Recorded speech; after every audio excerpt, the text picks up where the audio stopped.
Namaste. My name is Kirti, and on behalf of Himalayan Yoga Association, I welcome you all to this online teacher training course. I am a teacher here at Himalayan Yoga Association, and I will be taking you through the concepts and details of the human body and yoga altogether. Let's hope you enjoy this course. Let's start. Namaste and welcome back to the online yoga teacher training course. In today's video, as you can see on the diagram itself, we are going to discuss the anatomy and the physiology of the digestive system. I will also take you through a few things which are existing in yoga which are going to help you out with the entire functioning, and if you are experiencing troubles related to our digestive system, then you will definitely find today's video very helpful. But before we go ahead and do that, we are going to chant the Gayatri Mantra like how we always do before the beginning of every class. So simply, however way you're seated, sit straight with the spine completely erect, roll your shoulders to the back, lengthen your spine upwards, activate any mudra using your hands and rest them on your knees, close your eyes and move your complete awareness and attention to your breath and only to your breath just for a few moments. Now while you're here and observing your breath, I want you to observe the effect of the breath on the mind and how it helps you eliminate thoughts even for a few moments. This is like a very small meditation that we do before the beginning of any session. So please devote yourself to this activity just for a few moments.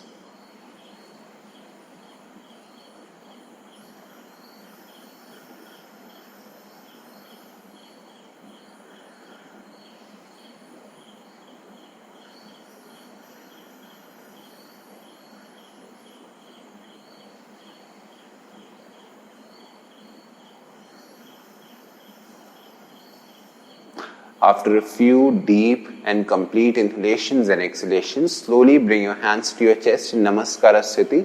Touch the heart center with the back of your thumbs without disturbing the shape of the spine. If you know the mantra, you can chant it with me. Otherwise, you can always repeat it afterwards. Breathe in once.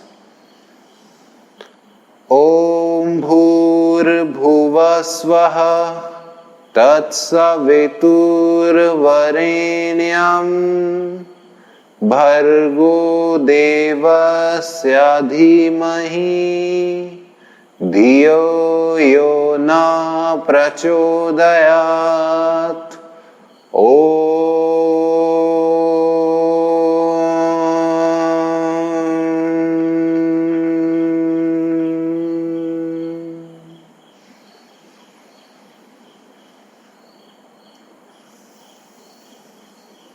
Having absorbed the effect and the vibration of the mantra, let's generate some energy between our hands by rubbing our palms against each other. And before you open your eyes, cover your eyes with your palms and transfer this energy to your eyes first. Then you can massage your face without opening your eyes. Touch the back of your neck, your shoulders, anywhere else you wish to transfer this energy to. Once again, fold your palms, bow down to the universal truth, and with a few blinks, come back. Welcome back. So, today we are going to discuss the digestive system. Now, the digestive system, of course, is the same as how it has always been, but always remember that the digestive system has undergone a lot of evolutions as compared to the ancient times.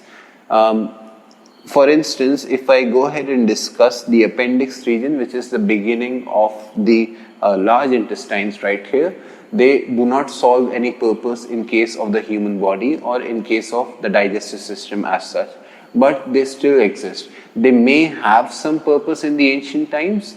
Apart from that, they do not solve any purpose today in our lives as experienced by modern science. So, the first question that I would like to ask you about the digestive system is, what do you think is the beginning of the digestive process inside the human body?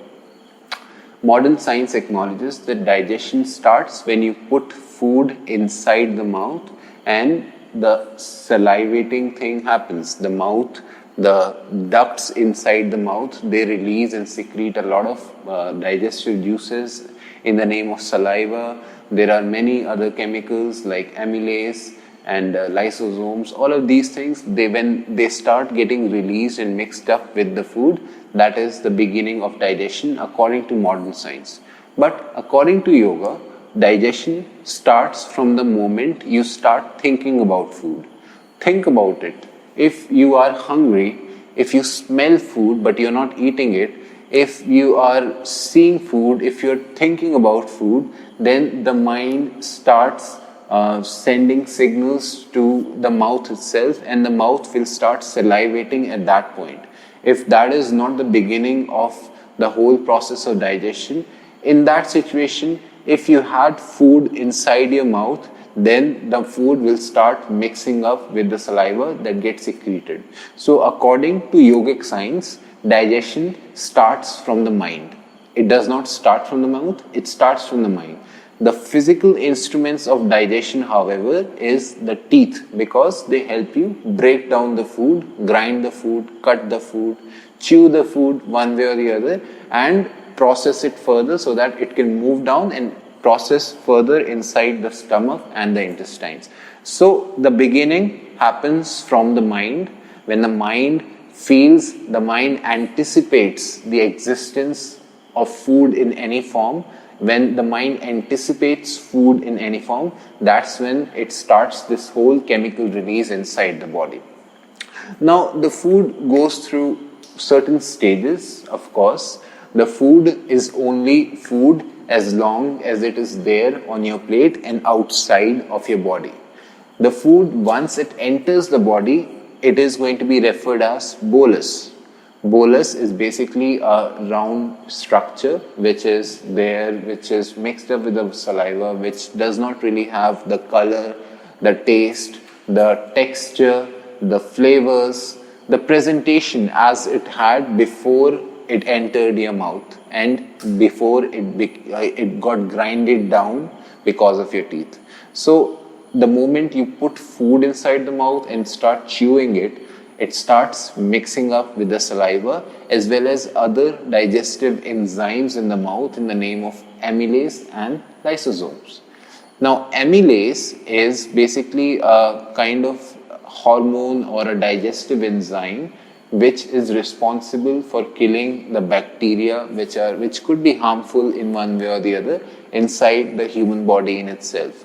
The food which has been outside in the environment, outside of the human body, is going to attract a lot of harmful particles, it's going to attract a lot of dust, and it is the role of amylase to kill these bacteria as the first stage of security as it has entered the body.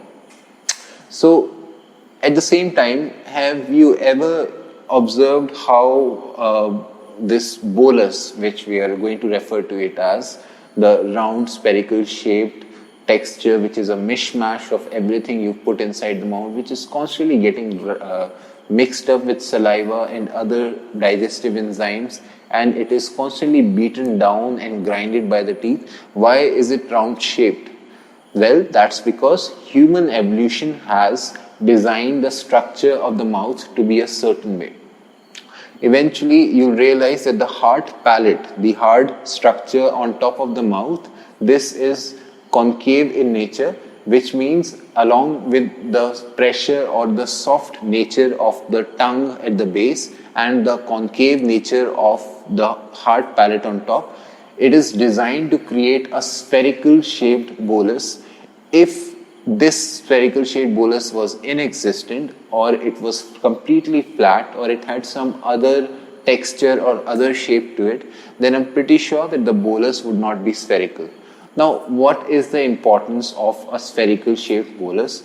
Well, simply because, as you can see right here, this whole esophagus, which is a very thin tube, which is made up of visceral or smooth muscles, this is understandable that if at all the shape of the bolus was cuboid or rectangular or triangular, then it would be very difficult for the food to transport from the mouth towards the stomach, as it will be very difficult for the bolus to travel through the esophagus and reach the stomach. Now, before the food has actually entered the esophagus, let's talk about what further happens inside the mouth itself. The food has been grinded down with the help of teeth and with the help of the shape of the inner mouth. Now, because of there are two palates on the top of your mouth. One is the hard one that you can feel with your tongue, and there is another one in the back side, which is the connection between the nasal cavity and the oral cavity. It is the space where the maxillary cavity exists. If you remember, we discussed that in the respiratory system. The soft palate actually locks itself down anytime you're trying to chew food at that time, so that no food particle enters the nasal cavity. So this is a very small sphincter which is called as the upper esophageal sphincter. The soft palate on top completely shuts it down so that no hard surfaces, no hard particles enter the mouth. At the same time, you may have seen that sometimes when you're trying to drink anything, a lot of times when you're trying to laugh, when you're trying to drink something, or when you're trying to eat something, food particles even go upwards. That's because the stomach or the mind, the nervous system does not realize that the entire laughing situation or the shock situation or the cough for that matter, when you're trying to drink, it automatically pushes it out of the body. Now, understanding that this food content is coming out of the body, some of it will automatically go out through the mouth, but a little bit of it has the possibility of moving upwards. That's because the whole process of digestion or the whole creation of bolus in the mouth is not taking place. So after this bolus, this spherical shaped bolus has been created, it moves down from the throat area, from the larynx area, and further down where it comes across the epiglottis. Now, if you remember the function of the epiglottis, as we discussed in the respiratory system as well, that it works between the windpipe and the food pipe. It's basically a spoon type valve, muscular valve, which is responsible for shutting down either of these pipes at a certain time, whether you're breathing or whether you're eating something. At the time when you're eating, simultaneously, anytime you're trying to swallow small food particles from the mouth, this small epiglottis, this muscular thing, is going to shut down the food pipe, the windpipe, from the left side, so that all the solid surface, all the liquid as well, any food particle, it only moves to the food pipe or the esophagus. Now, if you remember that when we discussed the anatomy of the muscular system in 200 hours, then you must also remember the whole muscular function of peristalsis. The entire digestive system is made up of smooth muscles or viscerals, which means that they are involuntary in nature. These are not the muscles that you can move or the movements which you are able to do with the help of the muscles which are voluntary in nature. These are the involuntary muscles which you cannot really control by simply thinking about them. They are governed by the part of the nervous system which does not really need you to give instructions in order to make things happen. These muscles will continuously, most of the organ system, be it the digestive system, be it the respiratory system, be it the endocrine system, they are made up of different types of muscles which are completely different from the muscles which are used to make movements happen. They are basically having a mind of their own. They have their own function going on, whether you're awake, whether you're asleep, whether you're doing something, whether you're unconscious as well. As long as you're not dead, the whole purpose of whatever organ system they belong to will continue happening at its own pace, at its own time, irrespective of the instructions that you voluntarily give to them. After the food has moved into the esophagus, now this whole bolus structure, which is round shape, has an important thing to do as it is round in structure. That's because the entire body's smooth muscles, they work with the help of the peristalsis movement. The peristalsis movement is basically a wave-like movement which is helpful in case of the movement of the smooth muscles. Most of the digestive system is working on the principle of this peristalsis wave-like movement in order for it to make things happen inside of it. The peristalsis movement is applicable when the food enters the stomach in order to grind the food. That's when the peristalsis happens. The peristalsis happens inside the small intestines and the large intestines as it's trying to push the waste food and when it's trying to absorb the nutrients from the food. The entire digestive system works on the principles of peristalsis, and that things begins at the esophagus or the food pipe itself. The bolus, as I've already told you, is as an evolutionary creation of the human body in itself, is supposed to be a spherical shaped thing because the peristalsis movement of the esophagus supports that movement, and that way the bolus is easier to transport and travel through the food pipe itself.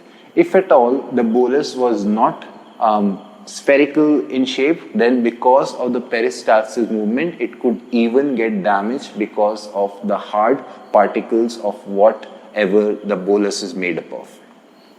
So eventually you'll see that the food particles have traveled across from the entire esophagus and they have come across the lower esophageal sphincter, which is another muscular valve present at the beginning of the stomach and at the end of the food pipe. The lower esophageal sphincter is responsible for restricting the transportation of food inside the stomach straight away. It also has one very important function to make. Inside the stomach, we have a lot of hydrochloric acid, which is helpful in breaking down the food in the name of digestion. The lower esophageal sphincter restricts the flow of this hydrochloric acid upwards so that it does not damage the entire esophagus or the food pipe in itself.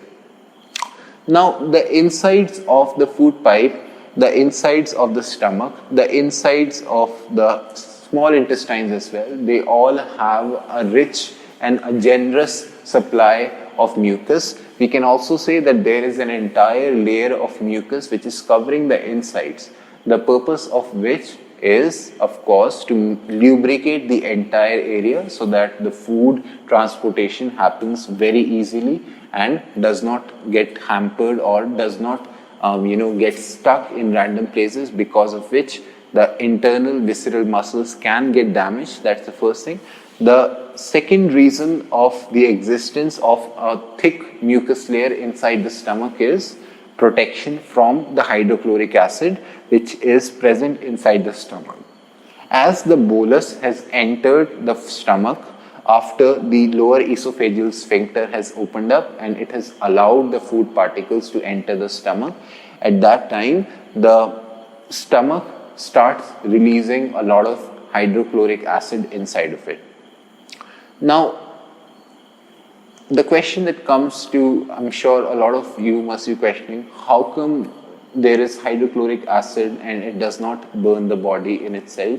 Well, yes, it does burn the body, it does burn the stomach eventually, but thanks to the thick layer of the mucus which is covering all the insides of the stomach, the hydrochloric acid is not able to damage the stomach walls as long as it has enough food to break down, enough food to work on.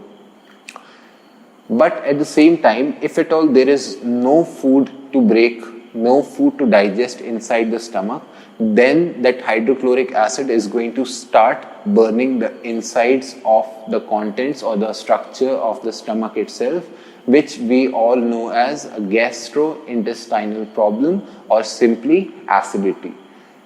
Anytime there is an empty stomach, that means the stomach is not having anything to digest, then at that time the hydrochloric acid present inside the stomach is prone to burn the inside walls of the stomach and create stomach ulcers, which is again a very painful situation to pass through. The food, now coming back to the whole process of digestion, the stomach works as a grinder, it works as a structure which further breaks down this bolus. Now the food, in whatever presentation it was outside of the body on the plate, it became bolus, a spherical structure, and now that this bolus has entered the stomach, it is going to further break down with the help of its muscular walls, with the help of muscle contractions in the name of peristalsis. Again, the food is going to get punched, grinded and churned further into a thick liquidy paste so that it is easier to travel across inside the small intestines as well as the large intestines.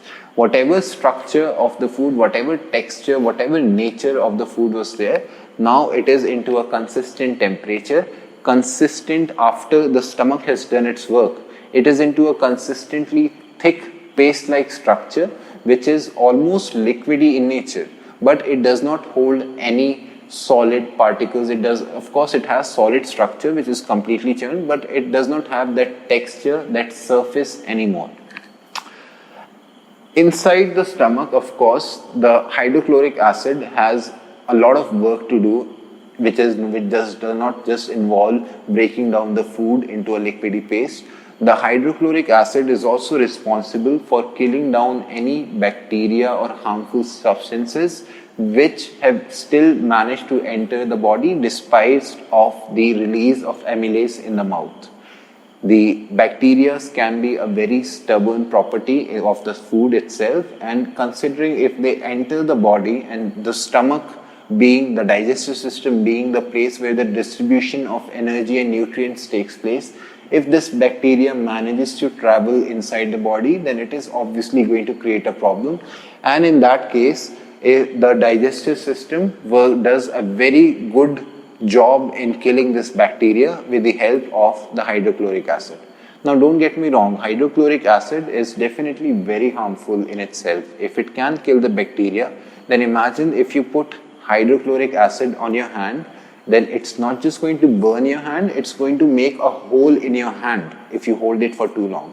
But the beauty of the digestive system, or the beauty of the human biological structure, anatomy, is that it is supplied with everything in abundance, and whatever it's supposed to do is properly planned just because of how the human body is.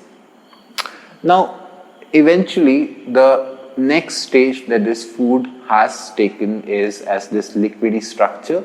We are not going to call it bolus, we are going to refer to it as 𝐘𝐸 now. This thick liquidy paste is also acidic in nature because it has a lot of hydrochloric acid mixed inside of it.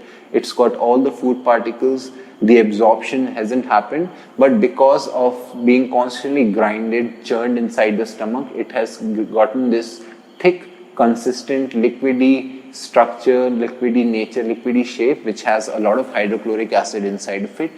The thing to remember is, even though the stomach is supplied with enough instruments to protect itself from this hydrochloric acid, what would happen if this 𝐘𝐸 was to travel further inside the body? Wouldn't this hydrochloric acid damage the insides of the body as this 𝐘𝐸 is going to travel further? Well, when it enters, before it enters the small intestines, it comes across this pyloric sphincter. The pyloric sphincter is basically another muscular valve which is involuntary in nature, and it only opens up whenever this 𝐘𝐸 is ready to move further into the small intestines. After the stomach has done its job, it's going to open up very little, just a few millimeters, and allow a very little portion of the 𝐘𝐸 to travel further inside the small intestines. If it was to open into a very big structure, then there would be a very huge supply of the 𝐘𝐸 straight into the small intestines and outside of the stomach, which will obviously delay or make the whole process of digestion more difficult for the human body. Eventually, you'll see that after the pyloric sphincter has opened up, the whole 𝐘𝐸 which has traveled into the small intestine. Now, the small intestine is the place where further breaking down or the further digestion of food happens. How? Remember how the 𝐘𝐸 is acidic in nature after it has left the stomach. Here, the pancreas as well as the release of bile which is produced by the liver at the time of whenever the whole process of digestion starts. Whenever you start creating bolus in your mouth, the liver starts producing bile and stores it inside the gallbladder, which is located right under the liver itself. The moment the food enters the duodenum part or the topmost part of the small intestines, it gets mixed up with bile, which helps in breaking down the fat content of the 𝐘𝐸, and the pancreatic juices, which help in neutralizing the acidic nature of the 𝐘𝐸. So two important digestive enzymes, they get mixed up inside with the 𝐘𝐸 in the topmost part of the small intestine. The topmost part of the small intestine can be broken down into three portions. The duodenum, which is the topmost part attached directly to the stomach. The jejunum, which is the mid portion, which forms almost 1/3 of the entire portion of the small intestines, and the last one, which is called as ileum, which is the lowest portion attached to the large intestine or the cecum region of the colon itself. In the duodenum part, as I've already told you, this 𝐘𝐸 which is coming from the stomach is going to get mixed up with two digestive enzymes, one released by the pancreas called as the pancreatic juices, the other one called as bile, which is produced by the liver but is stored inside the gallbladder, and it gets mixed up with the 𝐘𝐸 for the purpose of breaking down the contents of any fatty structure which is present inside the bolus or the 𝐘𝐸, the food structure, as well as neutralizing the acidic nature of the 𝐘𝐸, so that it does not damage the body as this acidic whole 𝐘𝐸 travels further in the body itself. Beyond this portion, that means the process of digestion has been completed. Now the absorption of energy is going to take place, and that is going to happen inside the jejunum portion of the small intestine as well as the ileum portion of the small intestine. The small intestine is a very long visceral muscle which is approximately 3 meters in length, which if you break it down is about 9 feet in structure in total, and it is all stored inside in between the stomach. The whole 𝐘𝐸, which is liquidy in nature, travels through the entire length of the small intestine, and it goes through all of these processes. The misconception that the small intestine entirely is responsible for only absorption is wrong, because the topmost portion of the small intestine, which is called as duodenum, is still responsible for further processing of this entire food particle. Only when this 𝐘𝐸 enters the second portion of the small intestine, which is jejunum, does it start absorbing the nutrients and transferring it outside into other portions of the human body. The jejunum and the ileum are basically the structures where the absorption of nutrients happen. This is the portion where the intestines, they have a lot of villi and microvilli, some protrudements coming out which are present inside the insides of small intestines in abundance, in a quantity of about millions at least, and they absorb all the nutrition out of this 𝐘𝐸 and transfer it to further portions of the human body. After the food has traveled from the jejunum and the ileum, it has entered the large intestines with this portion or the attachment, the cecum, which is the, as you can see, as the ascending colon. Now, this whole 𝐘𝐸, which was acidic inside the stomach, which became non-acidic in the duodenum or the topmost part of the small intestine, is now also nutrition free because all the nutrition has been absorbed inside the jejunum and the ileum. Now what is traveling inside the large intestines is basically a soft liquidy paste, which is further going to process into the thick feces that we know that we will eventually excrete outside of the body. The large intestine can be broken down into three portions. One is the ascending colon, because the food, the liquidy nature, which has entered from the small intestine or the ileum portion of the small intestine, it is meant to travel upwards, or it is meant to ascend towards the transverse column, which is the flat plane or the horizontal portion positioning of the large intestine, and further travel down the descending portion of the large intestine, wherein it is supposed to, this liquidy structure, it is supposed to go through and reach the rectum area, where the collection of feces is going to happen while it is going to be ready to be excreted out of the body. The nutrition free chyme is now further going to travel upwards through the large intestine, and it is the large intestine where the absorption of liquid, where the absorption of water is going to take place. That means that this whole thing is more or less liquidy waste which is traveling inside the large intestine after having absorbed all the nutrition in the small intestine.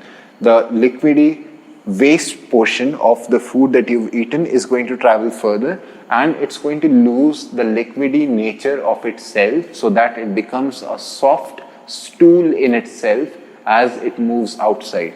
So the whole absorption of liquid from this byproduct of food that you've eaten is going to happen inside the colon area of the large intestine, and as it's going to travel outside, once by the time it reaches the end of the large intestine and it reaches the rectum portion of the large intestine, it will take up a shape of a stinky, soft stool, which we know as feces, which will be ready for excretion outside of the anal sphincter or the anus region of the body.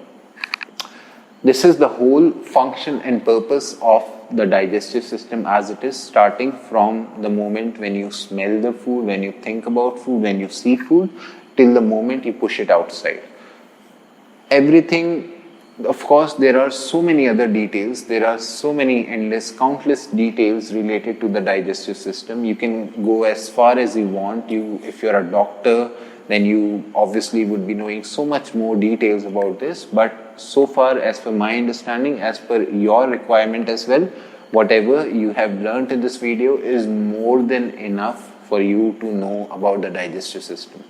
Now, before we go ahead and finish the video, I want to go ahead and discuss what are the possibilities provided in yoga to aid the digestion or to aid the function of the digestive system. Well, if you know about षट्कर्mas are the various cleansing techniques through which you cleanse the inside of the body. Then you'll realize that a lot of these षट्कर्mas are present to aid the function of the digestive system. Obviously, the ancestors, they give a lot of importance to the digestive system. That's because they understood that if there is problems related to the digestive system, then it has the possibility of tampering all the other systems inside the body. If the digestive system is not functioning properly, then there would not be enough energy creation or distribution would not happen inside the body. If there is a disturbed digestion, then it has the possibility of ruining somebody's mental psyche as well. And the ancestors, of course, they understood the importance, the relevance of the digestive system, and that is why they created all of these internal cleansing techniques to cleanse the inside of the stomach as well as the entire digestive system. One of those techniques is called as Shank Prakshalan, which is all about cleansing the large intestine of the human body.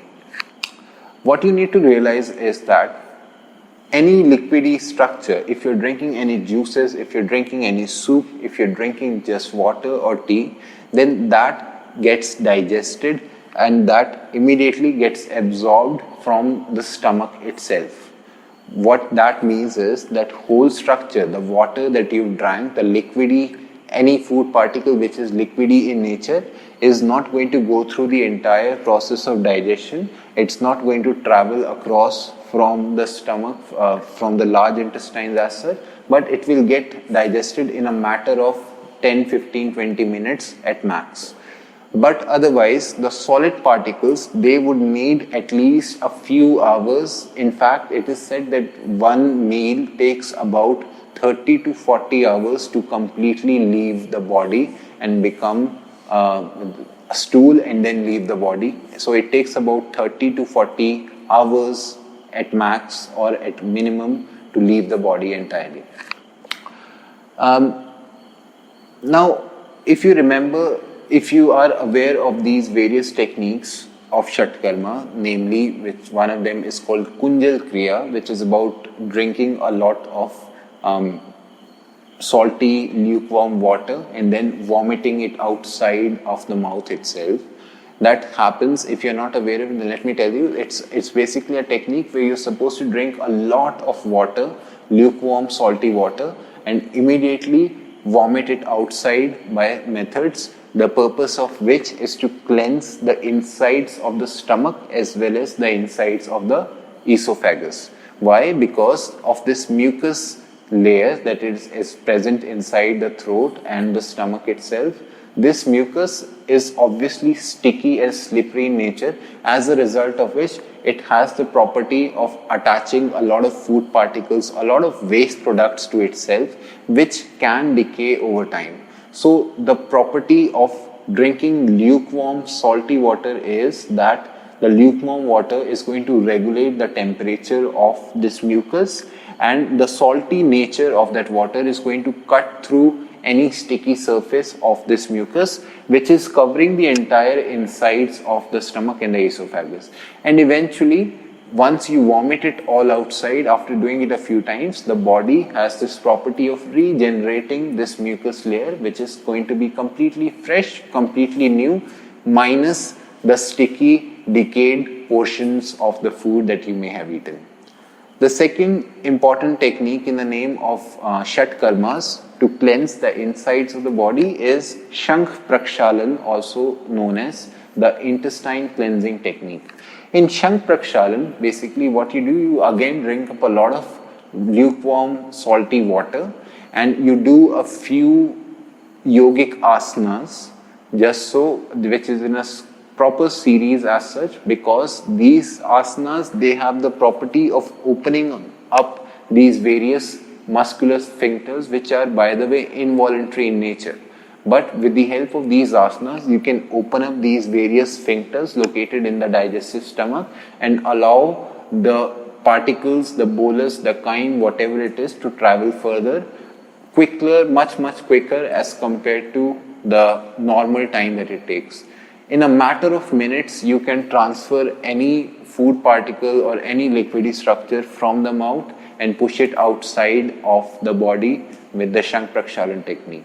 If you're not aware of it, then you should check it out, because this Shankh Prakshalan technique is very helpful for keeping your intestines healthy. And of course, if you're suffering from troubles like constipation or bad digestion as such, if you're suffering from lethargy, that means the the digestive system is not doing its role properly. And in that case, Shankh Prakshalan is one technique which can renew the entire digestive system from the throat till the anal region of the body and everything in between. This is everything you need to know about the digestive system. There are so many other techniques in the name of yoga which can help you with the digestive system. Think about the spinal twists like Supta Marityasana, or any poses. The digestive system is located in the torso region. So poses which bend, fold, twist the spine region or the stomach region, they are all going to help you out with speeding up the process of digestion. Poses like Malasana, they're going to help you excrete the feces out of the body more effectively as compared to sitting on a chair or just laying down straight away.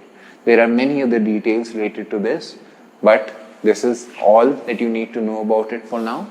I will see you again next time. Until then, thank you and namaste.